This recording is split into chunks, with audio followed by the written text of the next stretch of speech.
Councillor అయింది కమలం గుర్తు మీద. ఇలా ఆయన మాట్లాడుతున్నాడు రాముని పేరు మీద రాజకీయం చేస్తున్నారు మాట్లాడుతున్నారు. రాముని పేరు గెలవడమే రాజకీయం అయితే మరి అంజూరా పనులు తినిపించడు, ఖర్జూరా పనులు తినిపించడు, మంచి టోపీలు పెట్టుకొని ఊరేగుడు ఏమైతుందో ఒక్కసారి జగ్గారెడ్డి చెప్పాలి.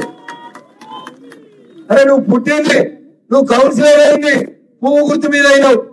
ఆ రోజు అద్వానీ గారు రథయాత్ర వేసి ఈ జిల్లాకు వస్తే ఆ రథయాత్రలో ముందు నడిపించాడు జగ్గారెడ్డి. ఏదైనా రామునికి ఆయనకి ఇలా రాముడు రావణాసురులా కనబడుతుండు. ఎందుకు? రావణాసురుని పచ్చని చేరిండు, రావణాసురుని కొలిసేటువంటి కాంగ్రెస్ పార్టీలో చేరిండు. అందుకని ఆయనకు రాముడు దేవుడేనాడే కానీ దాన్ని కూడా రాజకీయం చేస్తున్నారని జగ్గారెడ్డి మాట్లాడుతూ ఉన్నారు. జగ్గారెడ్డి గురించి అసలు నేను మాట్లాడొద్దు అనుకున్నా, ఎందుకంటే ఆయనకు జనం మీద విరక్తి వచ్చిందని చెప్పిండు. జనం దగ్గరికి రానన్నాడు, మీరు ఓట్లు వేయాల్సిన అవసరమే లేదన్నాడు. మళ్ళీ వాళ్ళు వచ్చి ఏ ముఖం పెట్టుకుని ఓట్లు అడుగుతాడో ఒక్కసారి మీరు దయచేసి ఆలోచించాలి. అందుకని జగ్గారెడ్డి ఏం మాట్లాడతాడు, ఏం చేస్తాడు ఆయనకే తెలవాలి. ఎప్పుడు కనబడతాడు, ఎప్పుడు మాయమవుతాడు, ఎప్పుడు ఎవరి నెత్తి మీద చెడగోపురం పెడతాడో జగ్గారెడ్డికి తెలిసినంత గొప్పగా ఇంకెవరికి తెలియదు. అందుకని దయచేసి ఈయన కూడా మాట్లాడకపోతే, ఈ ప్రాంతానికి మాజీ ఎమ్మెల్యే ఆయన గురించి ఈయన మాట్లాడకపోతే కూడా ప్రజలకు అనుమానం వస్తుంది. భారతీయ జనతా పార్టీ ఈ గడ్డ మీద నరేంద్ర గారి నాయకత్వంలో భారతీయ జనతా పార్టీ పార్లమెంట్ గెలిచినప్పుడు నరేంద్ర గారి పక్క నుండి ఆ రోజు తిరిగింది ఎవరనేది ఒక్కసారి జగ్గారెడ్డి ఆత్మ పరిశీలన చేసుకోవాలి. ఏమరుగుతున్నాం ఇలా? ఎవరి కోసం కట్టిరు? బీజేపీల కోసం కట్టిరు. ఇది ప్రపంచంలో ఉన్నటువంటి హిందువులందరి ఆకాంక్ష.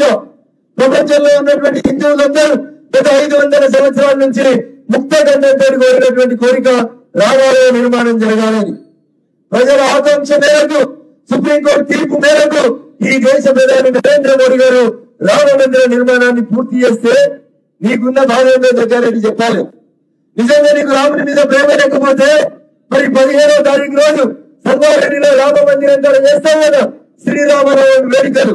మరి అది దేనికి సంకేతం ఒక్కసారి చెప్పాలి. భారతీయ జనతా పార్టీ గురించి మాట్లాడకుండా ఈ రోజు ప్రపంచం లేదు జగ్గారెడ్డి. ఒక భారతదేశం కాదు, కాశ్మీర్ కాదు, కన్యాకుమారి కాదు, ప్రపంచం నలుమూలలో ఆయన ఇండియన్ అని గర్వంగా చెప్పే రీతిలో మన దేశ కీర్తి ప్రతిష్టని పెంచిన నాయకుడు నరేంద్ర మోడీ గారు.